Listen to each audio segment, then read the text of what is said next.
Now we are with voters. Let's talk to the voters. What's the voters' opinion? Sir क्या नाम है आपका, कैसे देखते हैं 2024 के इलेक्शन आ चुके हैं, कैसे देखते हैं आने वाली सरकार किसकी लगती है और आपका ओपिनियन क्या है, क्या और खास होना चाहिए? देखो मली साहब, इंडियन पार्लियामेंट्री सिस्टम में चुनाव होने जा रहे हैं जो जनरल इलेक्शंस 2024 में आ रहे हैं। उसमें इलेक्शन कमीशन ऑफ इंडिया की तरफ से जो 2019 के एलिजिबल वोटर्स थे उनकी तादाद थी 90 करोड़ और इसके बाद 6 करोड़ बढ़कर 96 करोड़ इस बार एलिजिबल वोटर्स जो हैं वो वोट डालेंगे। सो पूरा सिनेरियो अगर देखें ओवरऑल कंट्री में तो इसमें तो बात समझ आती है कि वो कहते हैं ना कि जान दी हुई उसी की थी, हक तो ये है कि हक अदा ना हुआ। सो बहुत सारे लीडर्स ऐसे हैं जिन्होंने अपने पार्लियामेंट्री पावर्स को जनता के हित में इस्तेमाल तो नहीं किया है और बहुत सारे नेशनल इंटरनेशनल इश्यूज हैं भारत में, जैसे राम मंदिर का इशू आया है और बड़े नेशनल सिक्योरिटी एक्ट्स के बहुत सारे इश्यूज आए हैं, हेल्थ केयर के बहुत सारी डेवलपमेंट्स देश में हुई है। उस हिसाब से ये समझ आ रहा है कि नरेंद्र मोदी का कोई भी काट, कोई भी तोड़ किसी भी और पार्टी को मिल नहीं पा रहा है। इससे सीधा समझ आ रहा है कि नरेंद्र मोदी इस बार रिपीट अपनी गवर्नमेंट करेंगे और थर्ड टर्म के लिए फिर से भारतीय जनता पार्टी की गवर्नमेंट नेशन वाइड आएगी और अलग अलग स्टेट्स में जो इंडिया एक गठजोड़ बना 26 पार्टी थी उसमें अब एक चली गई है, जनता दल यूनाइटेड चली गई, उसमें से तो 25 रह गए हैं। सो उनमें भी कोई एक तरह की यूनिफॉर्मिटी नहीं दिख रही।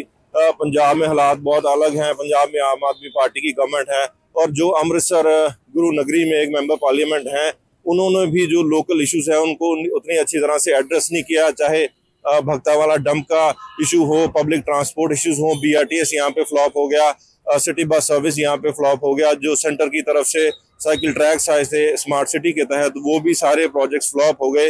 अल्टीमेटली लोगों के लोकल इश्यूज, हाँ पूरे देश में ही जिस जिस शहर में लोकल इश्यूज हैं जिन्हों लोगों ने एड्रेस किए होंगे वो अपनी सीट जीत पाएंगे। और ओवरऑल दिख रहा है कि भारतीय जनता पार्टी इस बार केंद्र में गवर्नमेंट बनाएगी। बिल्कुल सर, आप कैसे देखते हैं, चुनाव आ चुके हैं, प्रचार भी शुरू हो चुका है, कैसे देखते हैं 2024 का चुनाव के, क्या लगता है किसकी सरकार आएगी और मुद्दे क्या रहेंगे?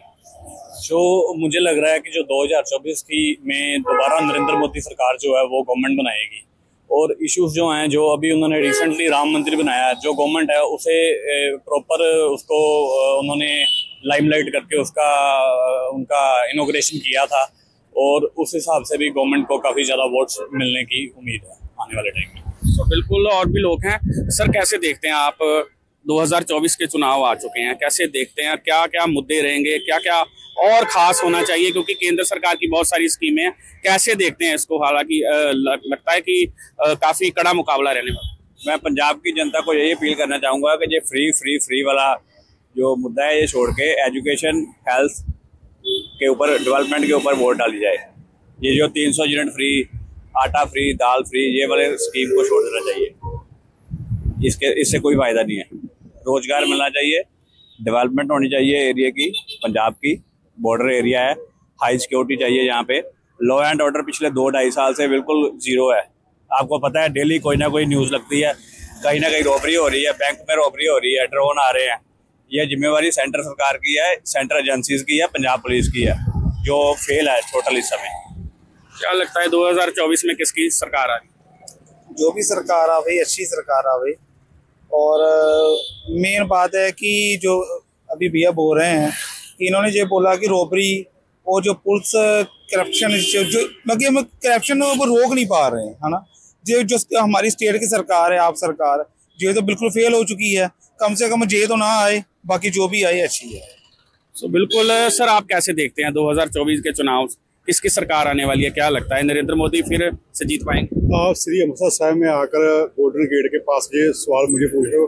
मैं सबसे पहले पंजाब की बात करता हूँ, क्योंकि पंजाब में अब 2 साल बीत चुके हैं आपकी आम आदमी पार्टी की सरकार। उससे पहले कांग्रेस पार्टी की सरकार रही है, उससे 10 साल पहले श्रोमणी अकाली दल की रही है। आप श्रोमणी अकाली दल की गल कर लें, कांग्रेस की भी, आप की भी। पहले 2 साल के आप सरकार ने एक भी प्रोजेक्ट श्री अमृतसर साहब को नहीं दिता, एक भी 10 दिन भी अं दिता है, असं देनदार हैं। उस तो अलावा पिछले 50 साल कांग्रेस रही है, कांग्रेस ने भी कोई मेरा ख्याल बहुत अमृतसर साहब वास्ते कोई प्रोजेक्ट नहीं दिता।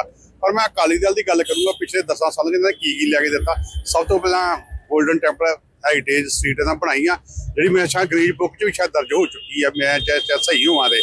एडी शानदार ਐਡਾ ਉੱਥੇ ਵਧੀਆ ਮਾਹੌਲ ਹੈ, ਮਤਲਬ कि उदों तो श्रद्धालु ही एक वक्री देख मिली है। सरकार की बात की जाए तो सरकार क्या लगता है 2024 में केंद्र में सरकार किसकी आएगी और मुद्दा क्या रहेगा?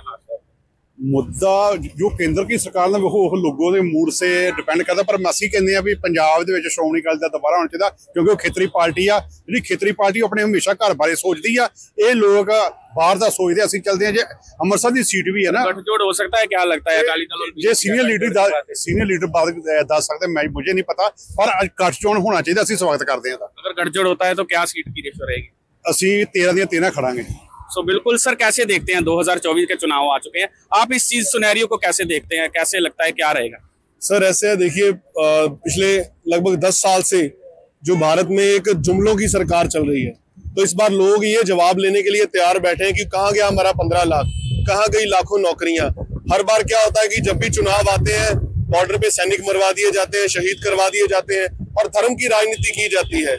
और इस बार लोग जो पूरी तरह से ये जो अभी केंद्र में सरकार चल रही है बीजेपी की सरकार, उसको नकारने के लिए और इंडिया का गठबंधन जो एक धर्मनिरपेक्ष पार्टियों का गठबंधन बना हुआ है, उसकी सरकार बनने की पूरी जोर उम्मीद है लोगों को।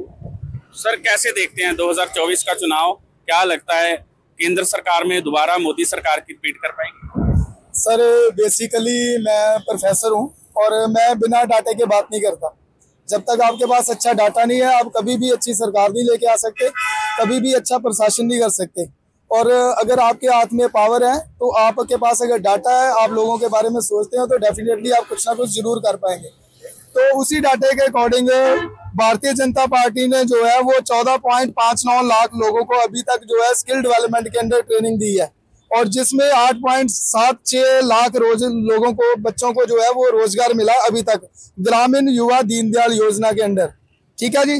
और पीएम किसान योजना के अंदर 11 करोड़ किसानों को जो है लाभ अभी तक प्राप्त हुआ है, जिसमें हर साल 6,000 रुपया पर किसान जो है वो लाभ प्राप्त कर रहे हैं। सरकार की योजनाएं की बात कर रहे हैं आप? जी जी, केंद्र सरकार की योजना की फायदा बॉर्डर एरिया में लोगों को अक्सर कहना है कि केंद्र सरकार की योजनाएं हमारे तक नहीं पहुंचती, तो कैसे इस चीज को कैसे प्रूव करेंगे कि ये जो योजनाएं केंद्र सरकार की हैं बॉर्डर एरिया के लोगों तक पहुंचे, क्योंकि बॉर्डर एरिया है।